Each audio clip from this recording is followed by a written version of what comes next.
Kayla Santos had never imagined that serving coffee could change her life. Every morning, she worked the small beacon cafe, remembering every customer, every order, every fleeting smile.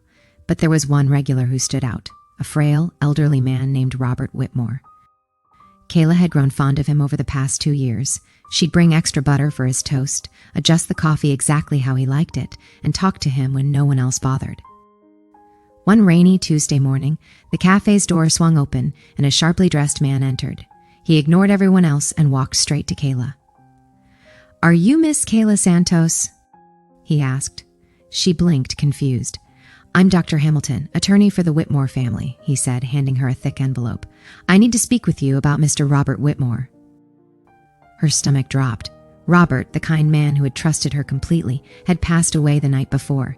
"He left very specific instructions regarding you," Dr. Hamilton continued, his tone calm but firm. Kayla felt her knees weaken. She followed him to a black SUV outside the cafe, her mind racing. What could Robert have possibly left her? Inside the Whitmore estate, Kayla was introduced to the family she had only ever seen from afar: Victoria Whitmore, the cold, elegant daughter, and Bradley, the arrogant grandson. She was shown Robert's will. While the estate, mansions, and millions went to the family, one clause made everyone gasp. The entire Whitmore restaurant chain was left to Kayla Santos. I don't understand," Kayla whispered. "You were his friend," Dr. Hamilton explained. "He documented every act of kindness you showed, every moment of dignity you gave him and others in the cafe. That's why he trusted you with this empire." Victoria scoffed. "She's just a waitress. She manipulated him." Kayla looked around the room. "I knew Robert every day. We were friends. Kindness isn't manipulation." Weeks later, Kayla stood before the board of Whitmore Holdings, a room full of seasoned managers who expected her to fail. Bradley tried to intimidate her, but Kayla was prepared. "I've analyzed every branch," she began. "Employee treatment is uneven. Customer experience is inconsistent. Turnover is high where staff were marginalized. Financial discrepancies show deliberate mismanagement by certain family members." Bradley stammered. "How could you know that?" I observed. "I documented.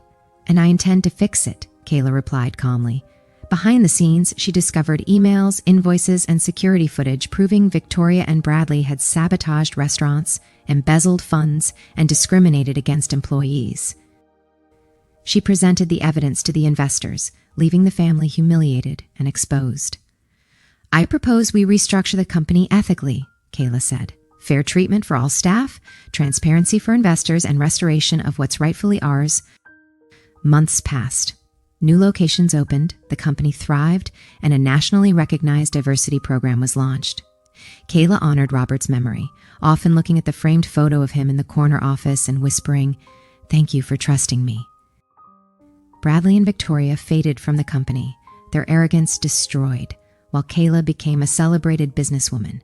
She had started as a waitress, unnoticed and underestimated, and now ran a multi-million-dollar restaurant empire. In the quiet moments, Kayla thought back to those mornings at the cafe. Every small act, every smile, every conversation had mattered more than money ever could. Kindness, patience, and integrity had turned her life around. She learned what Robert had always known. The most valuable currency in the world isn't wealth, it's trust.